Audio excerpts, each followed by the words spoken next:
Muy buenos días y muchas gracias, doctor Arazo, y al CECIDA por haberme invitado aquí. Es un placer estar aquí por primera vez con ustedes, aquí en España, por su Congreso Nacional.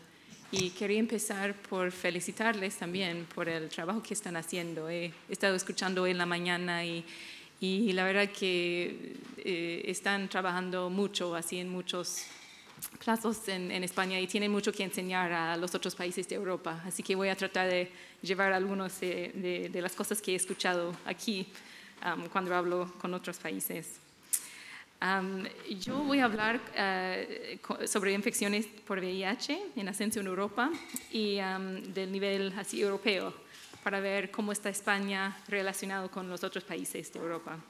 Trabajo en lo que se llama ECDS, es el Centro Europeo para la Prevención y Control de las Enfermedades, y como nunca hemos estado aquí con ustedes en España, quería nada más hablar brevemente de lo que hacemos. Existimos desde hace 2005, estamos en Estocolmo, una ciudad no tan linda como San Sebastián, pero bastante linda, en el norte, y como son 28 países miembros de la Unión Europea, y después trabajamos con ellos, y después los 3 miembros de lo que se llama el Espacio Económico Europeo, que son Noruega, Liechtenstein y Islandia. Así que eso es una población de más o menos 500 millones de personas. Y trabajamos con institutos de salud, ministerios de salud en cada país. Y fuimos fundados por la Comisión Europea para identificar, evaluar y comunicar las amenazas para la salud humana por las enfermedades infecciosas y respaldar a los miembros estados en la Unión Europea en sus esfuerzos de preparación. Y hacemos vigilancia, pero también documentos guías. Hemos hecho uno sobre el VIH, la prueba que ahora estaban discutiendo aquí, el autotest, y lo vamos a renovar ahora el año que viene por los nuevos cuestiones y preguntas sobre autotest que están ahora en Europa. También hemos publicado un documento guía sobre control y prevención de la clamidia, sobre prevenciones de infecciones entre personas que usan drogas inyectables, y pronto publicaremos un documento guía sobre prevención del VIH y otras enfermedades transmitidas sexualmente entre hombres que tienen sexo con hombres. Trabajamos también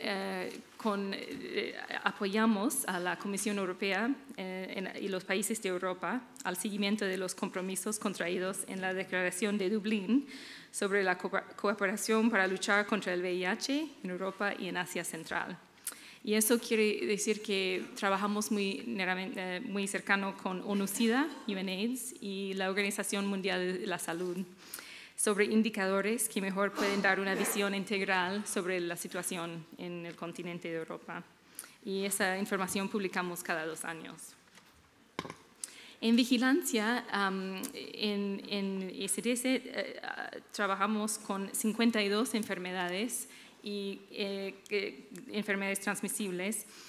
Y los resultados de la vigilancia son reportados por ustedes en los países de Europa que son responsables de vigilancia. Por ejemplo, el Instituto de Salud Carlos III los reporta a nivel europeo.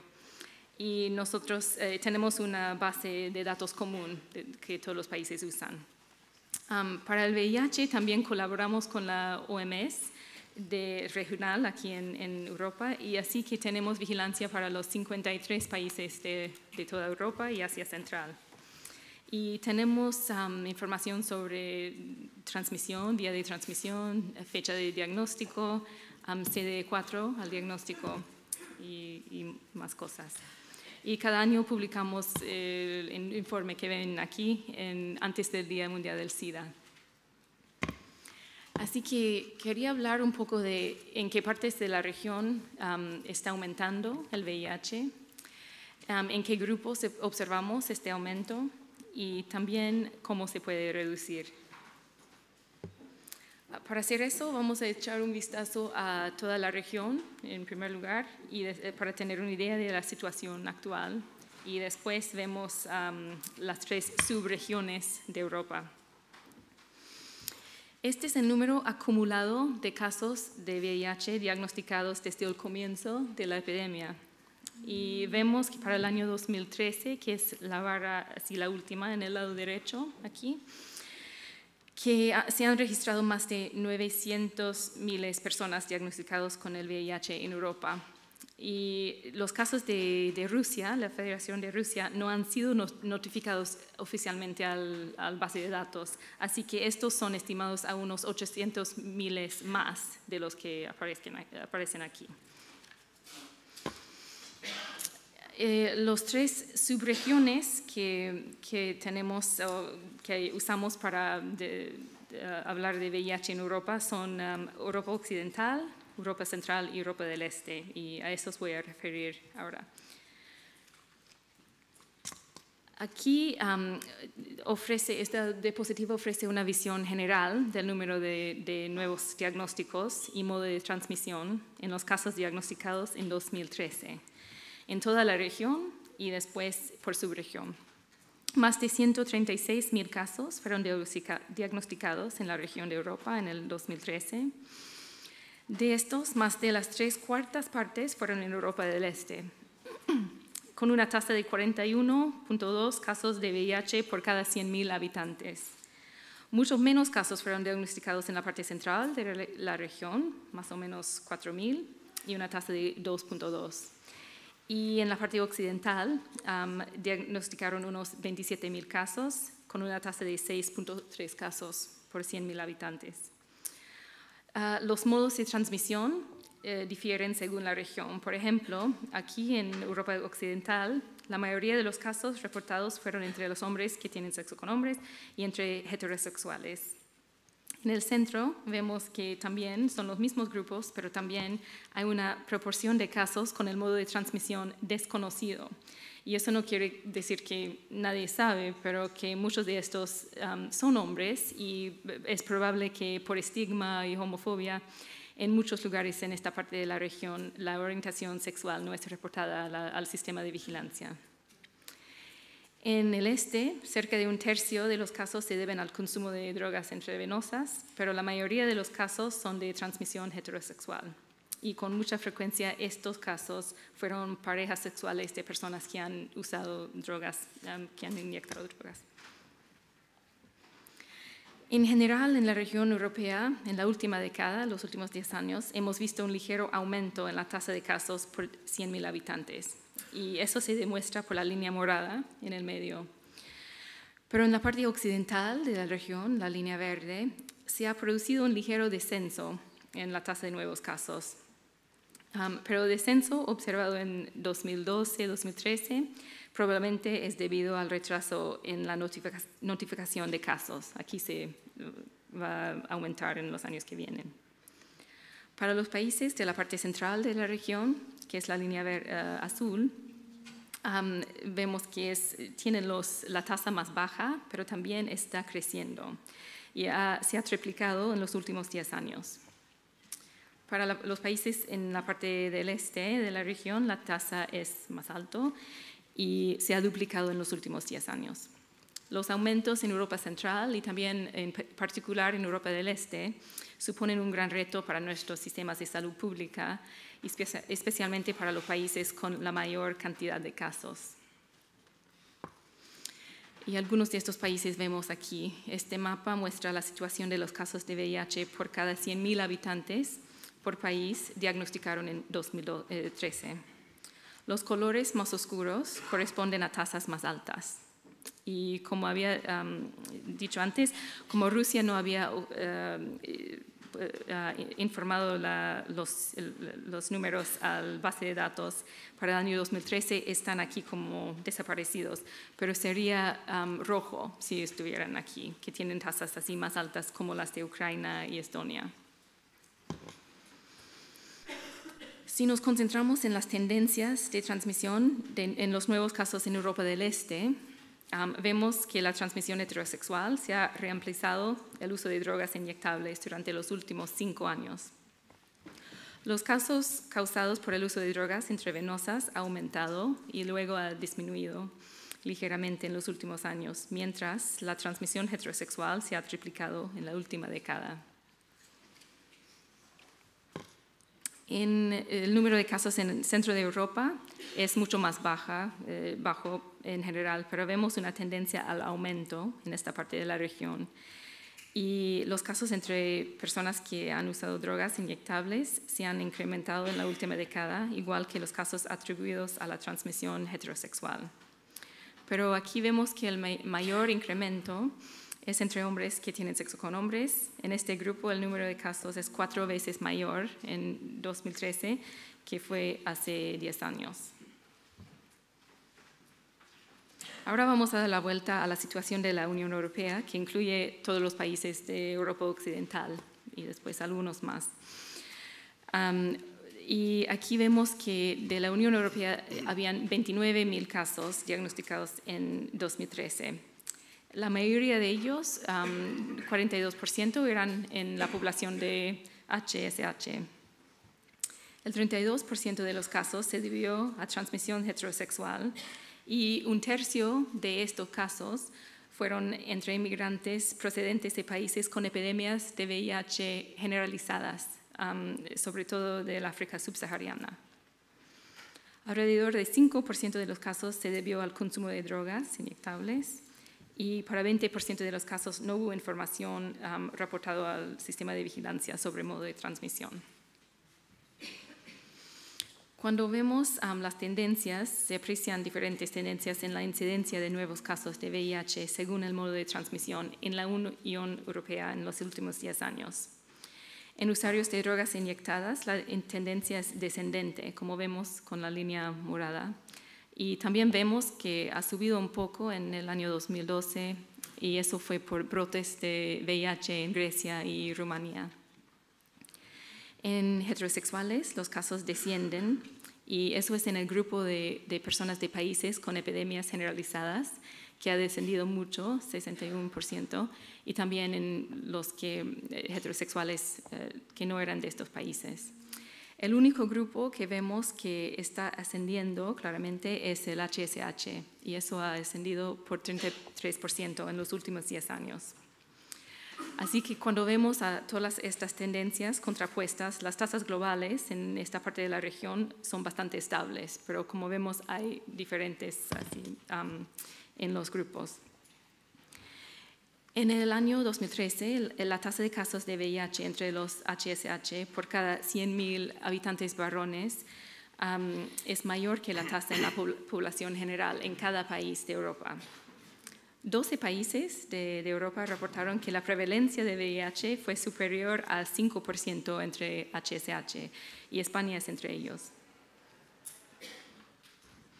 Cuando vemos, como hemos visto, las infecciones han aumentado por 33% entre HSH en general en los últimos 10 años. Pero entre los más jóvenes ha aumentado un poco más. Vemos un aumento de 99% en el grupo de HSH diagnosticados entre los 15 y 20 años y un aumento de 83% en los que diagnosticaron entre 20 y 24 años. Pero todos los grupos de edad vemos el aumento. Este gráfico muestra el aumento en la tasa de infecciones por el VIH entre los HSH durante la última década. Vemos que los mayores incrementos relativos durante la última década se encuentran en Europa Central y en Europa del Este, donde antes había muy bajos los números, así que han subido más relativamente. Sin embargo, en los 30 países de la Unión Europea y el Espacio Económico Europeo, todos excepto 4 países han tenido aumentos en este grupo durante la última década, y España es entre ellos. Por esta razón, los hombres que tienen sexo con hombres es un grupo de prioridad en la Unión Europea y deberíamos de unirnos para hacer frente a las crecientes tendencias de VIH en este grupo. Como había mencionado, pronto publicaremos un documento guía sobre prevención del VIH y otras infecciones entre HSH. En este guía se va a recomendar 7 componentes a aplicar en los programas de salud pública para la prevención de nuevas infecciones de la manera más eficaz y para apoyar los hombres que están viviendo con VIH. Y estos 7 componentes incluyen vacunas contra la hepatitis y el virus papiloma humano, condones y lubricantes, prueba de SIDA y de otras enfermedades, tratamiento, promoción de salud y servicios de salud que son competentes para la población de HSH. Y eso no existe en todos los países de Europa, en muy pocos países. Atención también para personas que están viviendo con VIH. Otra población clave para la prevención del VIH en la Unión Europea son los inmigrantes. Este gráfico muestra la proporción de inmigrantes en relación al total de casos de VIH por país que diagnosticaron en 2013. En la Unión Europea, 35% de las personas diagnosticadas con VIH en 2013 nacieron en el extranjero. De estos, el 15% nacieron en países con epidemias generalizadas y el 20% en otros países. Vemos que en España el número fue ligeramente inferior a la cifra general de la Unión Europea.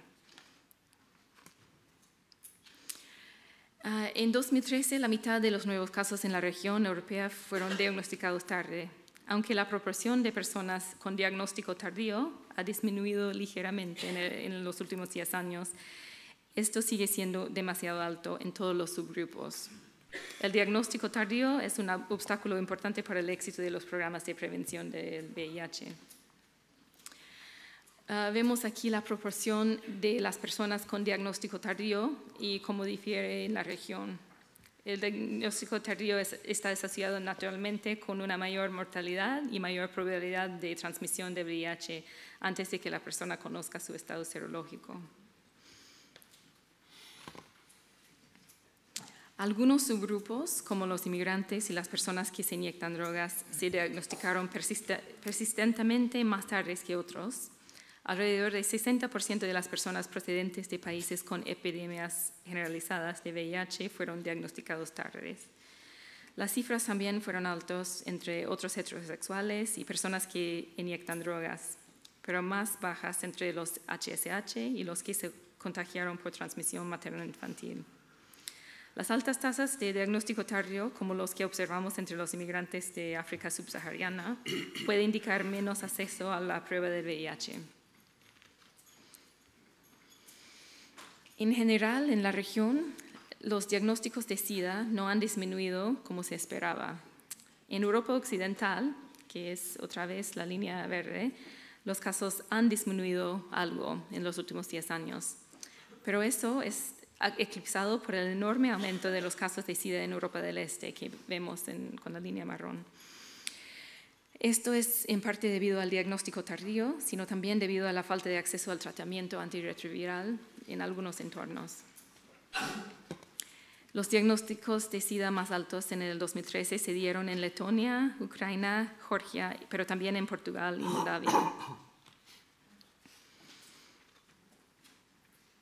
Esta diapositiva muestra el límite para empezar tratamiento de VIH en distintos países en Europa. En la mayoría de los países en la región, el tratamiento comienza con una cuenta de linfocitos CD4 de 350 células, pero solo Letonia informó que actualmente utilizan una cuenta de CD4 de 200 como el límite. 20 países informaron, incluso Letonia, que planean cambiar su pauta de tratamiento y van a iniciar el tratamiento más temprano. Y estas noticias son muy bienvenidas y van con las recomendaciones de tratamiento que la OMS difunde, es decir, que el tratamiento debe comenzar con una cuenta de CD4 de 500 células. Pero si hablamos de los logros en la región en su conjunto, el acceso a tratamiento ha aumentado desde 2009. Aquí vemos el número de personas en tratamiento antirretroviral casi se ha duplicado entre 2009 y 2013 en los países que tienen datos consistentes. Sin embargo, a pesar de que muchas personas tienen ahora acceso al tratamiento para el VIH, todavía hay un porcentaje importante de personas que no lo tienen.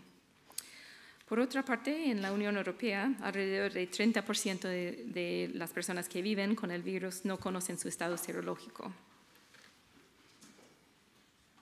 Así que el aumento del número de personas que son conscientes de su diagnosis de VIH es una prioridad. Gracias a un mayor número de personas que reciben tratamiento antirretroviral, hemos visto una reducción en el número de muertes relacionadas con el SIDA en la Unión Europea en los últimos 10 años. En cuanto a estas tendencias, creemos que está dentro del alcance de los países de Europa eliminar las muertes relacionadas con el SIDA en un futuro no muy lejano. De hecho, los inmigrantes en situaciones irregulares se enfrentan a dificultades importantes para acceder a los servicios del VIH.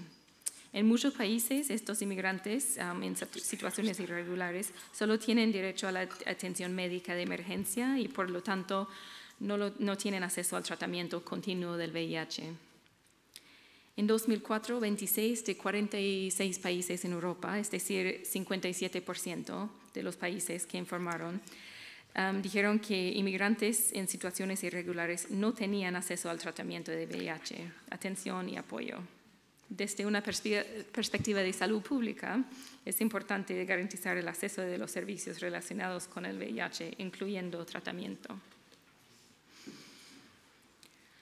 Así que me gustaría concluir con un resumen de que el VIH es de importancia para la salud pública en Europa todavía. La transmisión del VIH continúa a pesar del conocimiento y la disponibilidad de herramientas de prevención muy eficaces. Infecciones por VIH diagnosticaron se han incrementado en un 80% en los últimos 10 años. Y hay una variación geográfica muy importante en las tasas, donde vemos que la tasa en el este de Europa es 20 veces más alta que la tasa en la región central. Casi la mitad de los que diagnosticaron se diagnosticaron tardes y casi una cuarta parte fueron diagnosticados con una infección por VIH avanzada. Nuevos diagnósticos de SIDA triplicaron en Europa del Este, pero continuaron disminuyendo en Europa Occidental. Entonces, ¿qué se debe de hacer? En el Este necesitan programas de reducción del daño y acceso temprano al tratamiento entre las personas que se inyectan drogas.